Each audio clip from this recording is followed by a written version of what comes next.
Good afternoon. On behalf of the Florida Department of Education and June Rawl, IFDA's director, I would like to welcome you this afternoon to the Wednesday webinar series.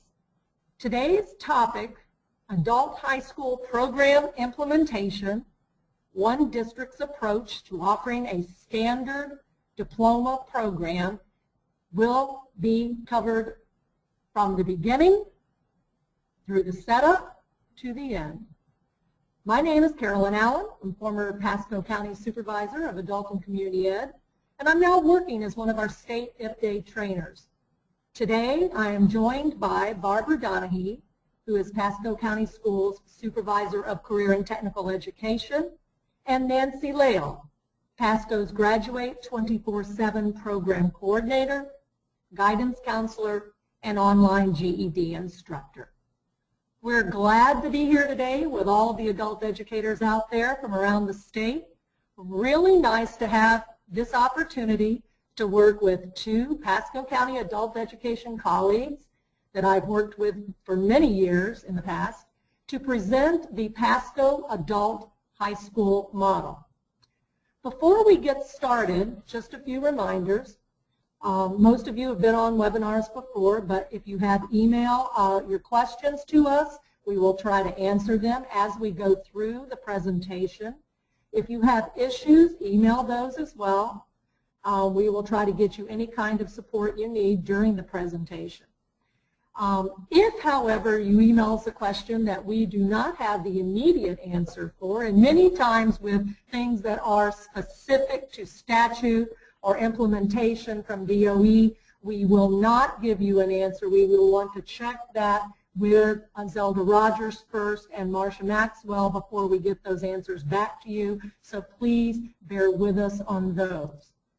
At this time, if you haven't already done so and you have another computer or you can do it on yours, we'd ask for you to log in, go ahead and log in to your IFDA website and open it up to the GED and Adult High School tab. They're together right now.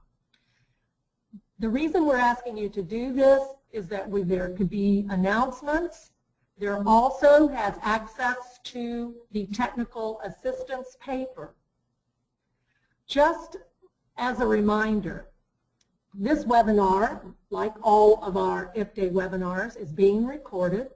It will be available online if you would like to review it again, or if others who could not attend today's session would like to view it. It will be available within 24 hours on the IFDA website under webinars. Also, we have prepared numerous materials that go along with today's presentation, and they as well will be on the IFDA website for your review. Okay, let's get started.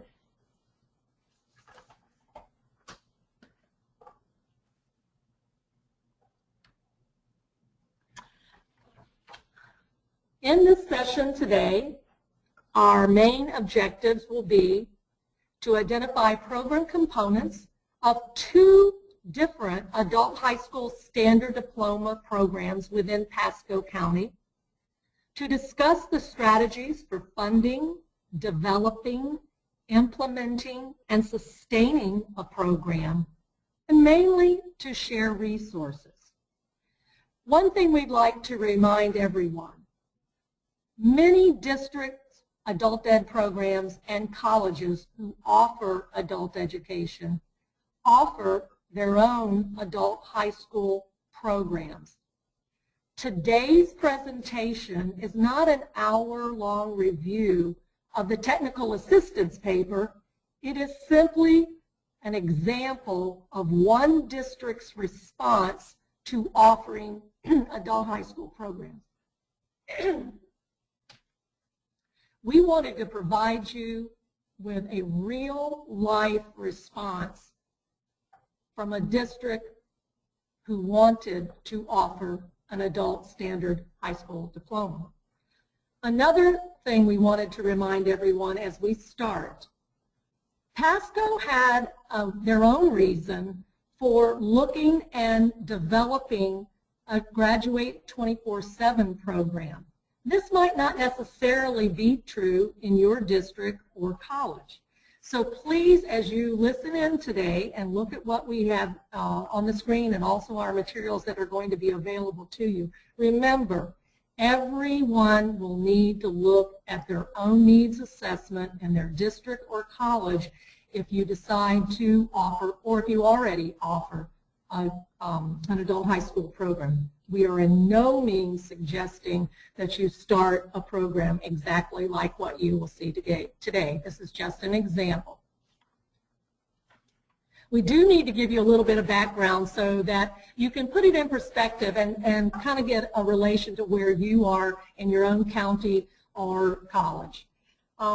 Just a little bit of info on Pasco so you can see where we stand. The K-12 school district, the population is just over 70,000 students. We have 87 total schools, 13 high schools, and to give you a picture in your mind, we serve over 54% of the students are on free and reduced lunch. Again, there are about 10,000 employees and 308 administrators. And the reason we want you to know that is so that you can see how we compare with where you are. The adult education in Pasco County, like many districts, we're all experiencing that services have changed throughout the years. There were lots of little small sites throughout Pasco County. Many of them were providing literacy services, and some used volunteers to do that. But at really the number of sites that were producing and providing high-level, rigorous GED, ESOL, adult high school, or even ABE programs was not large. It really was centered around two main sites, one on the east of the district and one on the west. But because of funding and return on investments, we've really consolidated things and our services through those two sites. Initially, adult high school standard diploma programs were offered everywhere, and they were offered by all adult education teachers to the few students who really wanted to go forth and earn a standard high school diploma. However, what we started to see as the dropout rate started to climb and students were disenfranchised with high school, our co-enrolled program increased dramatically, and a lot of our resources went to that. So we took a step back and really looked at what was our prime objective in Pasco County, and we decided we really wanted to throw more support to our adult standard diploma option. Pasco, again, a little bit of background information, was one of the founding members of FATDEC. Many of you have heard of FATDEC. That's Florida Adult and Technical Distance Education Consortium. And because of FATDEC's reliance on Florida Virtual Schools credit courses, we gained access to all of the online credit courses that Florida Virtual allowed FATDEC to use and repurpose as adult education credit courses. And the reason that's important is simply to right up front let you know that that is the model that we used from the beginning after moving away from an old packet-driven system for credit courses. As standards increased and usage of this curriculum increased, the adult high school program transitioned to an online program taught only by specific course certified part-time instructors. And again, that was very important to us because our teachers held certification in the courses that they were awarding credit. Unfortunately, like everyone else, we have had a decrease over the past 5 years because of many issues. Residency happened to be one. When we started charging, that was another. But within the last year, we're seeing our students return. So again, those are things that have happened in the past. And Barbara, where are we today? Carolyn, I believe today our enrollment has changed considerably in adult high school, and we believe it is because of the decrease now in the enrollment in co-enrolled, which perhaps is due to the greater emphasis on enrolling students in credit recovery in the K-12 system, as well as the 18 credit diploma option. Okay, let's move on and take a look. As all of you know, this is a slide that was presented by Zelda Rogers and the Department of Education group at one of the prior conferences or meetings. Again, it's on the composite data back from 2013-14, but it does give you a pictorial account, as we all know, of where our enrollment is in the state. I like the chart because it also shows the distinction between districts and colleges. I don't think the enrollment percentages have changed that much over the last couple of years, but again, we all know where the largest numbers are. They're in our ESOL programs and our adult basic ed programs, followed by our GED, our secondary ed. There's no surprise there, and that's the way it should be, and that's the way it will probably always be. The third bar and the fourth bar are listed as adult high school. And again, adult high school being divided between the two, a standard diploma option and then that co-enrolled option, you can see the numbers there. They are dramatically different. They're smaller. We know that. But we think it's really, really important that as many counties and colleges as possible at least offer an option to students who want to try and get that standard high school diploma, especially now that we have our Excel option. So those students who are close are even closer now if you employed that option.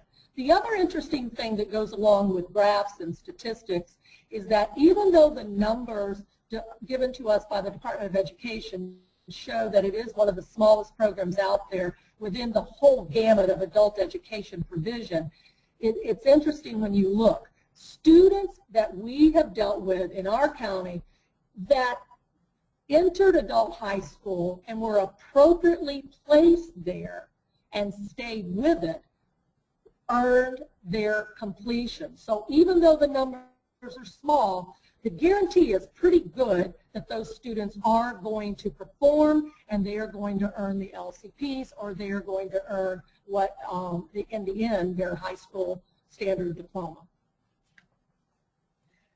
Those of you who offer programs already know this. Those of you who are considering hopefully offering an adult high school program, this is just a synopsis of what's in the technical assistance paper. Again, we refer everybody back to the technical assistance paper. This is for the standard diploma option, not co-enroll. Standard diploma, in order to enroll, they cannot have a high school diploma. They have to be 16 years of age or older, and they must be officially withdrawn. And it's funny to see elementary, but yes, there are programs maybe who withdraw from the elementary level. The graduation requirements, same as the secondary student graduation requirements, except as provided. We've given you the link, but all of you know that PE is not required. That's one of the exceptions. They can earn it and they can count it, but it's not required. The science courses, a county or college may waive the lab requirement for that science, and the performing fine arts is not required. However, those courses, if they are already on the student's transcript as earned credits, will be considered. What's the program of study for an adult high school program? It's based on credit courses, and those are in the Florida Adult Education Curriculum Frameworks. standards, and the main course information is listed in the current secondary course descriptions in the course code directory. Now, let's get on. Did we go past that? Somehow we missed that one. Okay, if you, there are, I think again, the main thing to remember, 2 options. Standard diploma option and the co-enrolled option. Today's presentation is strictly on the standard diploma option. Now, to the main part, that was history, that's the basis. Those are things that are detailed within the technical assistance paper on your IPDAY website and also the Department of Education website. Today's presentation, however, is on how do we do this? What is going on in Pasco County? What did you learn from your successes and failures? We want to know about the actual what is your program. So I'm at this point going to turn it over to Nancy Lale, and she is going to walk you through it, and feel free to send us questions during the presentation. Thank you, Carolyn. You can see a little bit of the history that Carolyn was talking about is reflected on the slide. And when I moved from high school guidance counselor to adult education, Carolyn had already implemented that successful online ABE GED program as well as the online high school credit program. And it was my good fortune to be in on the early stages of developing the component for the high school student, and we call that Graduate 24/7. And I will be sharing information on both programs. I'd like to first talk about the program for the true adult because I suspect that is the area that most of you are interested in today. I think Carolyn has another comment for us. I think that we just want to make sure that you understand. Nancy is referring to high school student versus true adult. Again, these are all adult students who have withdrawn from the K-12 system. However, some, we call our high school age students, are those like most of you have that are the recent dropouts, the 16-7. Those students, we know who they are, and then there are true adults we consider to be our older students. That's exactly right. And I am going to first talk about that older group, that true adult that is returning to high school and wants to get a diploma. When those students contact one of our adult centers seeking enrollment, they're directed to speak with a counselor who's part of the adult center staff. This person has a background in guidance and counseling and is instrumental in assisting the student. You probably know that many adult students have negative memories associated with high school, and meeting with the counselor can really help set the right tone and demonstrate that we care about their success. If the student is interested in completing a high school diploma, the discussion with the counselor can help determine if that is a viable goal, or perhaps introduce the idea of earning a GED instead. The counselor will also discuss the student's personal and career goals in order to develop the career pathway. The student's career goals may directly impact the planning.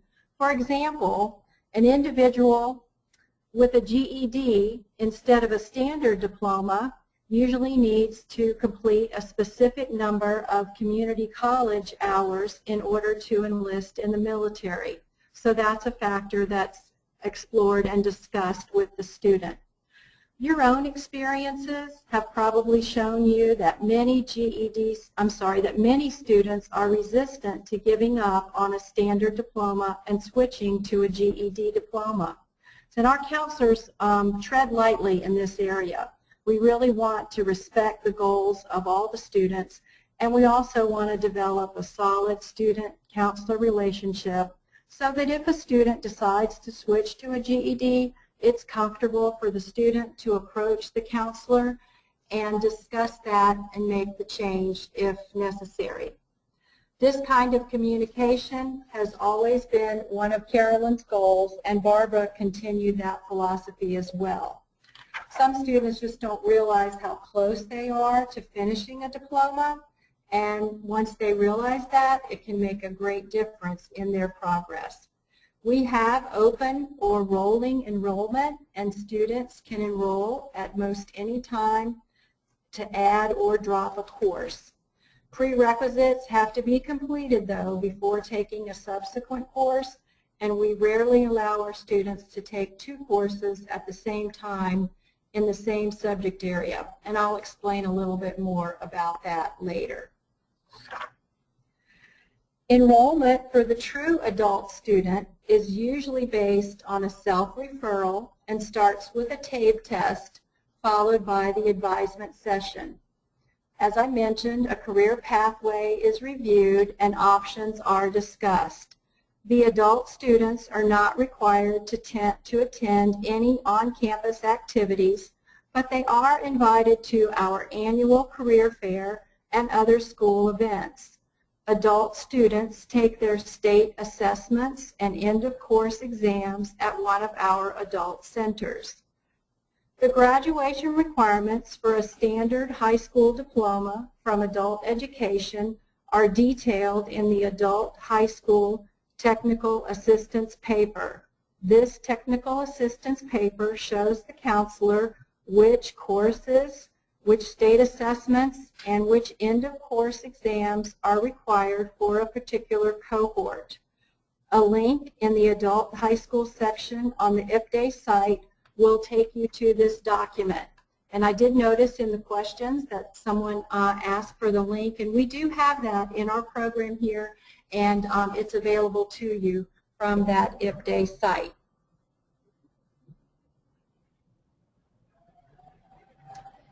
So that was an overview of our high school program for the true adult who wants a standard diploma. Carolyn set up another program before she retired that addresses the need for a high school student. And we're going to shift now and talk about that age student is the younger student who is just immediately left high school, that 16, 17, sometimes 18-year-old student. And we operate that program a little differently, but we utilize the same teachers and the same software. Carolyn and the team saw a way to use the existing online program and meet a need for students leaving the K-12 system. And Graduate 24/7 grew out of that need. So that's, we call our program Graduate 24/7. You'll hear me mention that. And prior to the introduction of the 18-credit diploma option and the wide use of credit recovery labs, some students were reaching their 4th year of high school with a significant deficit in credits and a low GPA. These same students were unsuccessful with other online programs. They wanted to graduate from their home high school and did not want to work on a GED. So they were leaving high school, but they were not enrolling in an adult education program. We were losing them. The goal was to offer those students a way to graduate on time from the home high school via adult education resources. As a high school guidance counselor, I had seen these kinds of students be successful in 1 or 2 online classes at a time, but rarely a full course load of online work. By enrolling the student in just 1 or 2 classes, we've increased his or her chances for success. The students are encouraged to finish in weeks instead of months and then enroll in the next course. The monthly meetings that we use are called face-to-face meetings, and they help the students stay connected with the program and with the teachers. If the student does finish with their cohort group, they may return to their high school in time to graduate. If the student finishes during what we call the 5th year of high school, he or she can still get a diploma from the zoned school, and the impact on the high school graduation data is less negative. So this has been embraced by our local school administrators for this reason, and certainly students and parents love it for this reason. We've also had students who are on track to graduate enroll with us, perhaps because of a health reason or a personal issue, and our format of 1 or 2 classes at a time works well for them too. Of course, there are many options for virtual school, but our option through adult education offers the connection point for students and parents that many of our students seem to miss with some of the other virtual programs. I believe our personal registration process, small class size, and monthly meetings make our students and parents more comfortable. And yes, even though it is adult education, I do encourage parent involvement, but the responsibility for communication with teachers rests with the student. I think one thing that everyone who's on the webinar today needs to understand as well, the power of local control and local input and working with your local administrative team from your K-12 system as well as your adult administrators is paramount to success of any of these programs that are designed for the underage type of student. This is thinking outside of the box. I was presented with an option years ago, come up with a resolution, come up with a solution, come up with something to do with these kinds of students. That's how, it wasn't just one person. This was a team effort.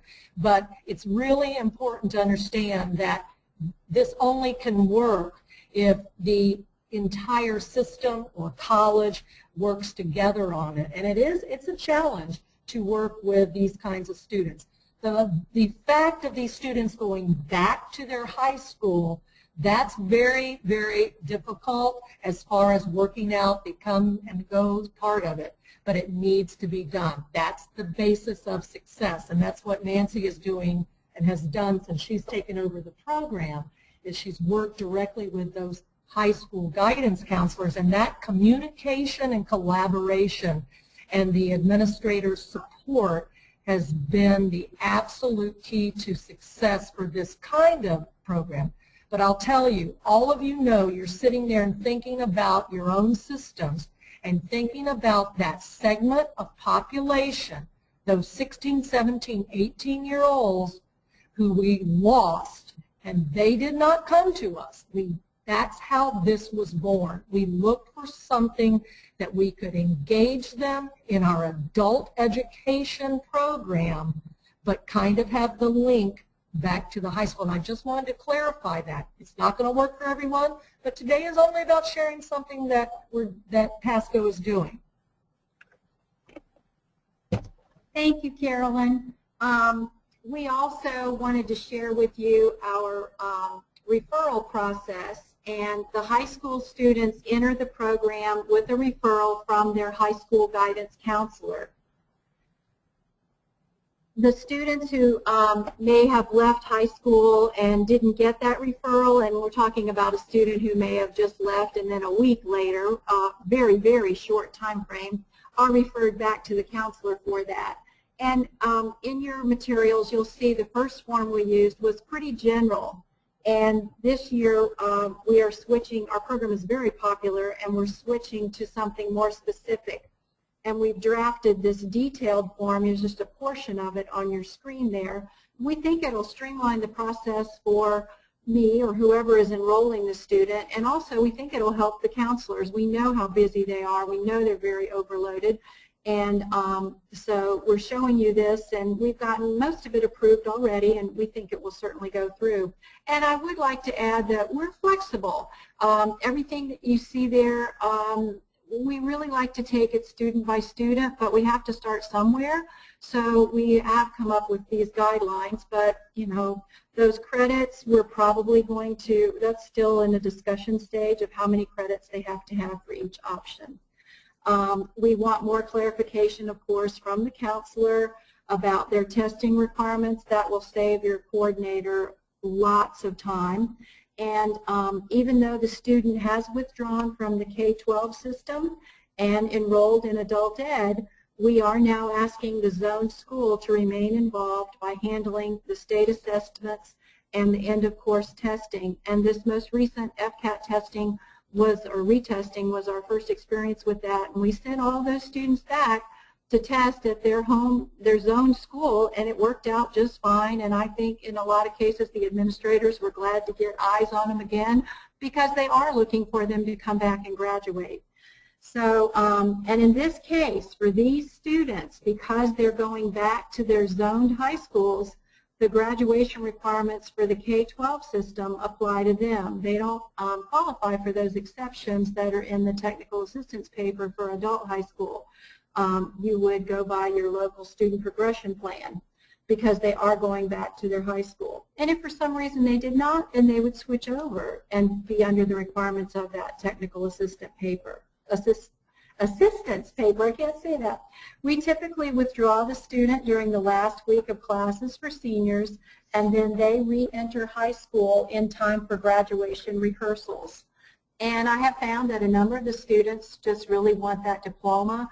Many don't even care about the ceremony, so we kind of are clarifying that on our form.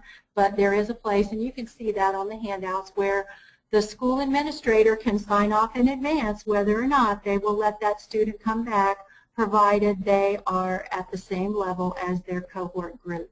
So it's really a win-win. There's no loss for the school, because they get a graduate back who has caught up, and the student gets to go back. So it truly is great for all.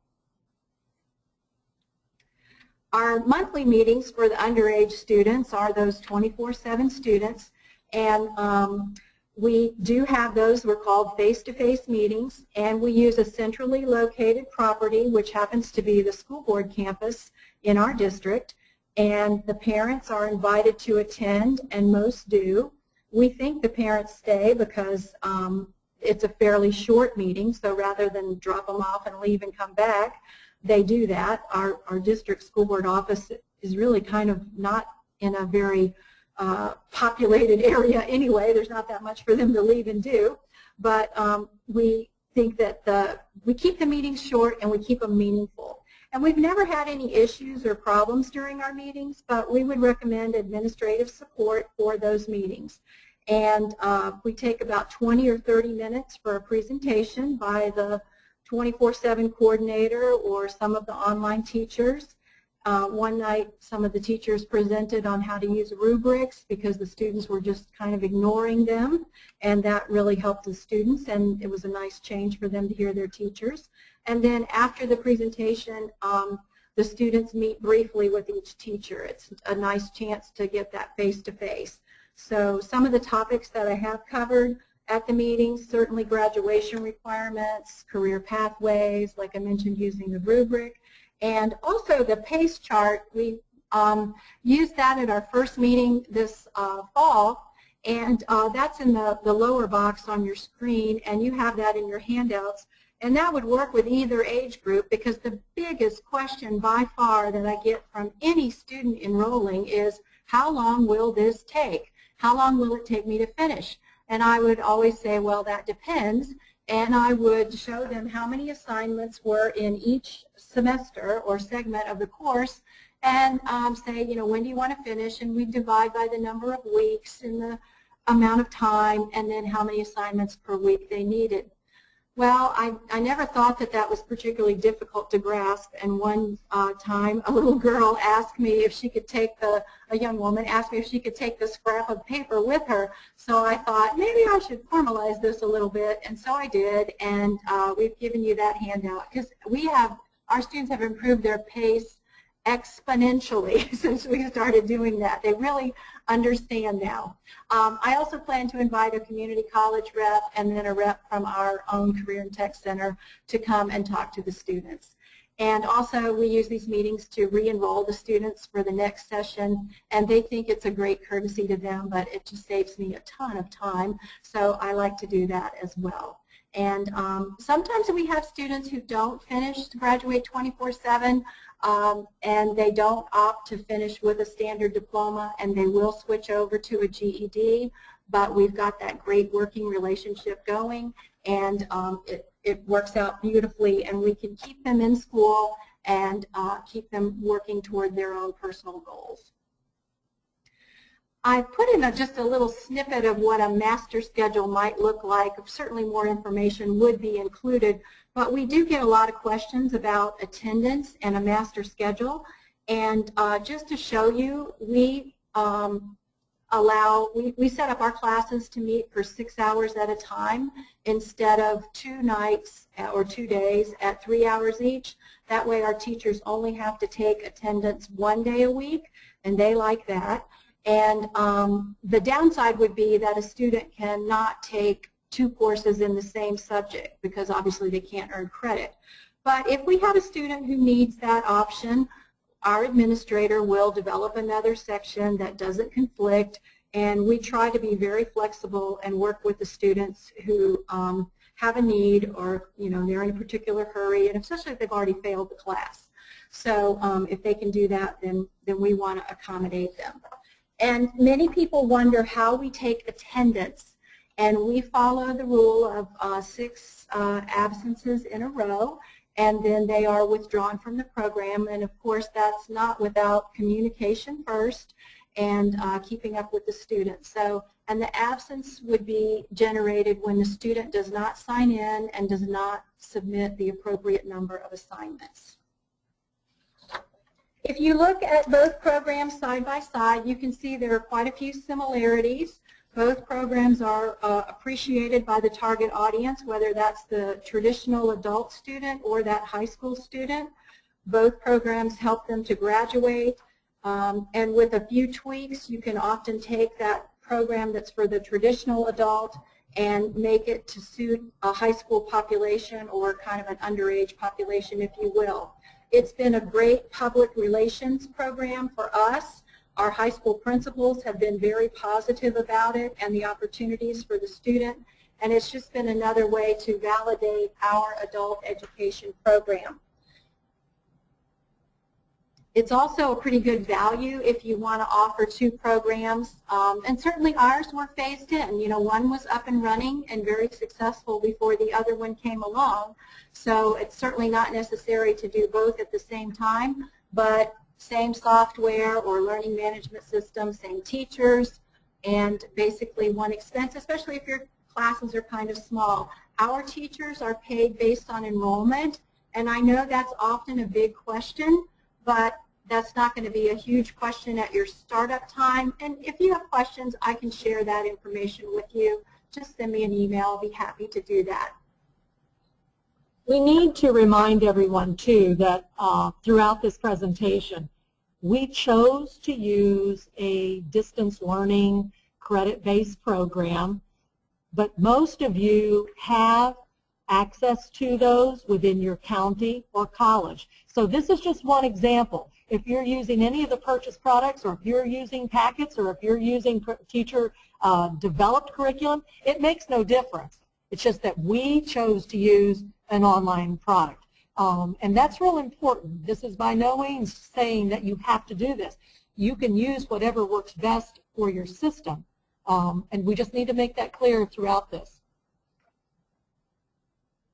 And I would just add, do your homework on this. Make sure that you have a program that meets your state standards, of course, and is engaging to your student and fits your budget.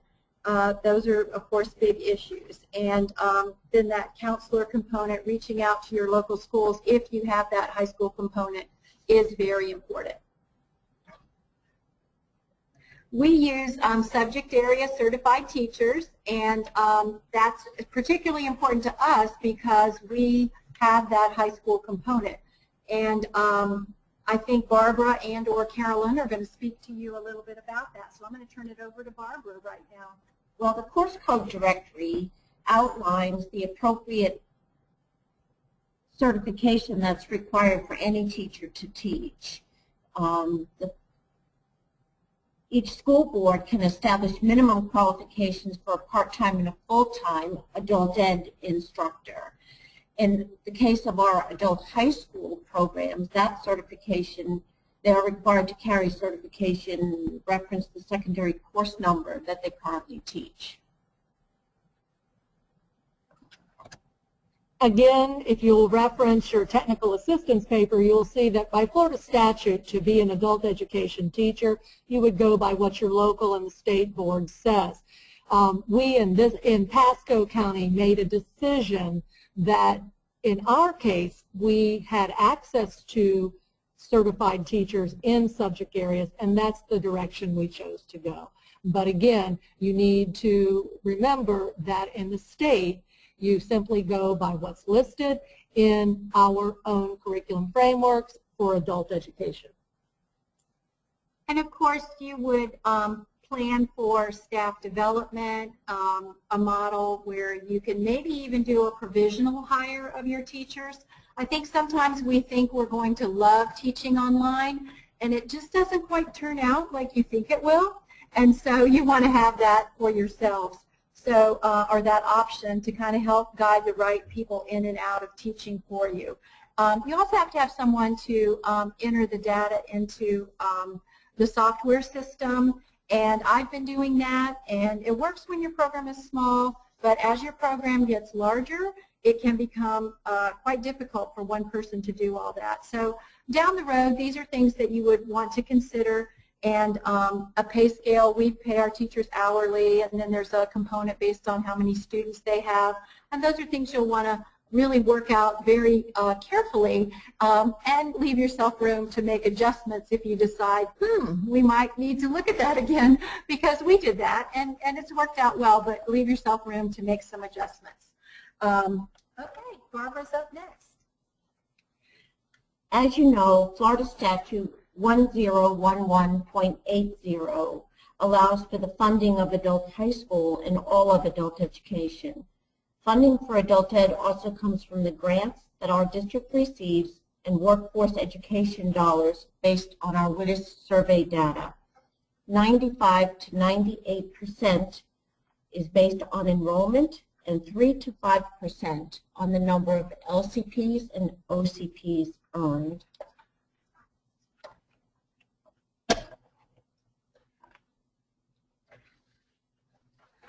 Funding is one of the most difficult things that you will come up against with trying to really take a look at your return on investment. And we know this. It's extremely important to sit with all of the people who are involved in the decision making. You've got to prioritize. And yes, if you have limited budgets, you have to prioritize and meet the needs of most of your students. However, we have found it extremely rewarding to set aside a certain percentage of our funds and guarantee that we are going to provide at least one avenue for adults to earn a standard high school diploma in Pasco. But it is a difficult thing, and it's something that has to be addressed with all stakeholders. Oh, I'm sorry. Here's Barbara again. We want to bring your attention back to the fact that this is a local program administrative decision and that you need to set aside funding to secure and continue your program so that you have a coordinator, your teachers, curriculum development, funds for your learning management curriculum system, program planning, professional development, and any type of marketing activities that you wish to do.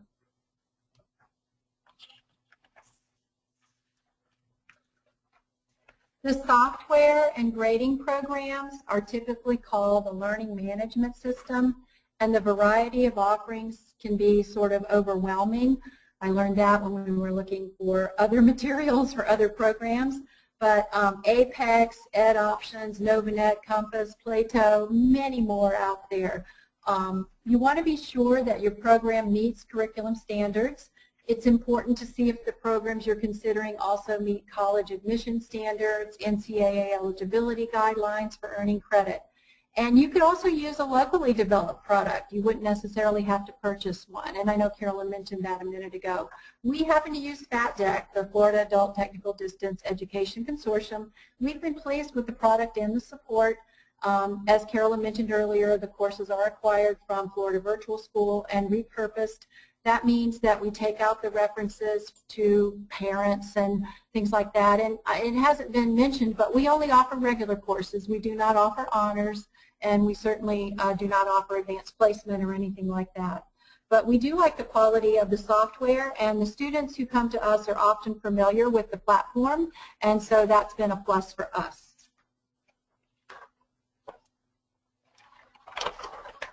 Well, now you've heard a lot of information that we hope will assist you if you're planning to implement an adult high school program.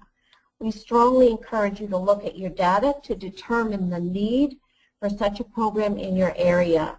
Keep in mind that your budget needs need to support various positions and numerous programs, such as those that I mentioned earlier, the coordinator position, teachers, a learning management system, professional development, just to name a few. Thank you. So I think Carolyn is going to kind of wrap this back up for us. She started us off, and I think. And then we've got a few questions that we're going to answer. Nancy pulled this out because she, I think, always used to hear a lot of us talking about adult education and the fact that it's not a neat and nice and tidy little area of program provision. All of us who have worked in adult education understand that it changes quite rapidly. We serve all walks of life. We don't necessarily have the luxury of making classes and only allowing certain students to enter those classes. And I think that she wanted to pull this out and put it in here as the how and the why. Ask any leader in the adult education field to categorize or characterize the landscape, and they will immediately cite the high degree of program and student diversity as well as fragmentation across the community. Or, as one interviewee noted, after trying to describe the various adult education programmatic models and delivery providers, quote, "It's a messy space," quote. And I think that what our message here is, we do everything we do it all for the students. And even though part of our presentation today is really right on the edge, right on the outside of the box thinking to meet the needs of a small population of students who were not having their needs met within the traditional system, I think all of us understand that in adult ed we try things all the time. We try things. If it doesn't work, we revise them. Sometimes those don't work, we revise again.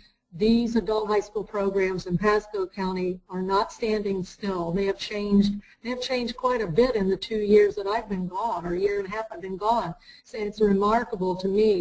It's ebbs and flows as a result of what's happening not only in our school system in the K-12 world, but also what's happening in our government, our economy, our world today, and what we need to do for students.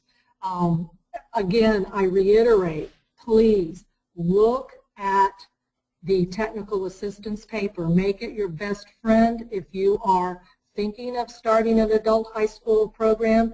Those of you who have thriving adult high school programs, I challenge you to get with June Rawl and Ifday and Zelda Rogers and Marcia Maxwell and talk about your adult high school needs. I'm sure you have dynamic programs out there you're experiencing great successes with. Pasco's is a very small program in comparison, I'm sure, to some of those, but we feel like it's a very successful program, not only for the students, but also for Pasco County adult education. It has been a very, very rewarding program to offer. We also want to direct your attention to the IPDAY website. There are things, references, materials, programs, soon to be exciting new online options that are going to be coming through the IPDAY website. Again, www.floridaipday.org. If you look at the screen, you'll notice that adult high school is combined with GED as our secondary ed program. If you click on that tab, it will take you down. And we're hoping that we've generated enough interest that our adult high school program area within the state of Florida will grow. We hope some of you will be excited to try to start new programs, even if they're small. We'll look to some of those larger districts like Miami-Dade and Orange. Hillsborough is a perfect example. They're doing great things. They have huge programs. They provide a lot of options for students. One other thing, many of us don't have the size to offer standalone high schools for adults. I wish we did. It'd be awesome. But unfortunately, our funding does not allow us to do that in small to medium-sized counties. So that's kind of what was the beginning of us looking at other options and using the distance learning model to do credit courses. We had a few questions come in, and we have about 9 minutes left. So I'm going to turn that over to Nancy. Has one she's going to answer. Okay, it looks like someone asked if foreign language is required, and the answer would be no. Foreign language is not required to graduate from high school. It is a requirement for many college admission programs, but it is not required to graduate from high school. So hopefully a student who had that need would take care of it before they enrolled, or could work out a way to get that elsewhere. Okay, we had another question that came in from some asking about, do you serve students from other districts if they are not offering an adult high school program? I think Barbara and I both can answer that. The answer is yes. We do. We do. When we know for sure that their district does not have any other option for them. Right, and then we register them as though they are one of our students and treat them as such. It seems to be a win-win. Okay, here's another question. What happens, you talked about your students who were not successful, is that a large amount, and what happens to those students? You're talking about for the 24/7, probably more, I guess, is what the question was about. We do have some, and I have to say that I appreciate the fact that since the program has been going, we haven't really been pressured for a lot of data, because it's really been a learning curve for us in terms of how to help the counselors figure out the right student to refer, how, for me, learning to we really don't turn them away when they come for admission. That just doesn't seem like the right thing to do. So when they do decide they no longer want to pursue a high school diploma, we are right there with that safety net for the GED. And I can't give you an exact number today. If that's important to you, please let me know. I'll search around and get you some data. I know lots of people love data. I love the people. That's my high school background of guidance. But we do have that for them. Okay, we had one more question, and it had to do with, do you serve students who have come in from the Exceptional Student Education Program? Yes, we do. We serve all students, and if the student has some sort of self-declared learning disability or whatever, the very nature of an online program is that it's quite individualized. Certainly the teachers have requirements of things that students must do, but we are happy to work with all students. If they are looking for testing accommodations, we do let them know that that is out of our realm of authority, but we'll help them with those, whether that's an adult student or the 24/7 student. How long would you tell a student it takes to earn a semester credit? Well, that is the tricky question, and that's why that little PACE chart that I came up with was really helpful for them. And I never give them a set answer. I always tell them it's like anything you want to work toward. The harder you work toward it, the quicker you're going to get there. So we go through the PACE chart, we make a plan, and they leave my office knowing what they need to do to meet their particular goal. So hopefully they can answer their own question. Okay, we had another question about Edgenuity 2020, and I think that we answered that before with the fact that, again, the LMS or the purchase product, it doesn't really make a difference. Pasco uses FatDeck, which are really Florida virtual courses that are repurposed, but it doesn't really matter which system you use. If you are in a college or a district and you have access through adult education to a product that your K-12 system has purchased and they're going to share with you, then by all means, that is a huge plus as far as the funding issue, because a lot of us know how much we spend on purchased products, and that's not the purpose of what we're telling you is that you need to allocate for that if that's what you choose. But you can have teachers develop their own curriculum if that's what you want to do. Some districts are so lucky that they have access through their K-12 system and they don't have to pay a penny for it, and that's wonderful. So if you have Edgenuity or 2020 or Apex and you're familiar with that and it's covering the standards, that's the main thing, is that you don't want to use any program in an adult high school program that does not cover our standards for adult education. And again, those are standards as well for the K-12 courses that the students are earning.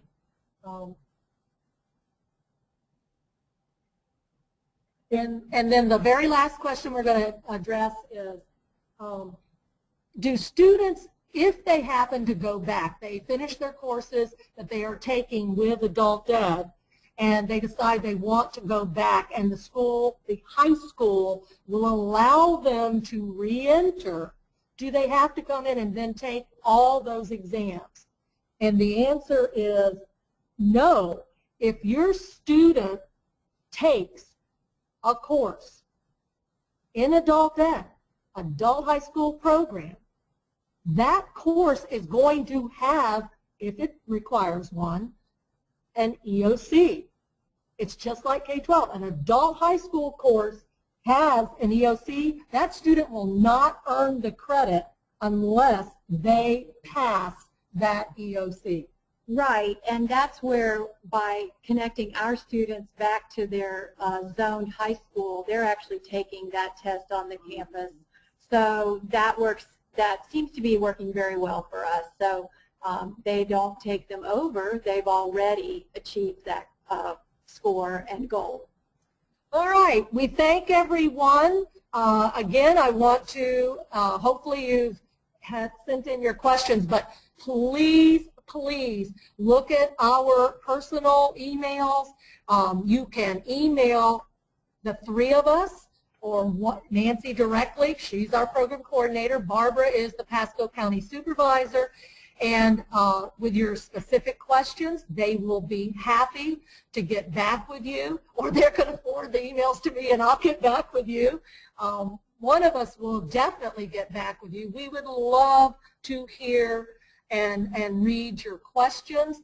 I know on behalf of June Rawl for IP Day, Marsha Maxwell and Zelda Rogers for our Department of Education, the richness of what we learn from each other makes our system stronger. It's very important, new programs that you share with everyone so that we can learn from your success as well. We thank you and have a great Wednesday.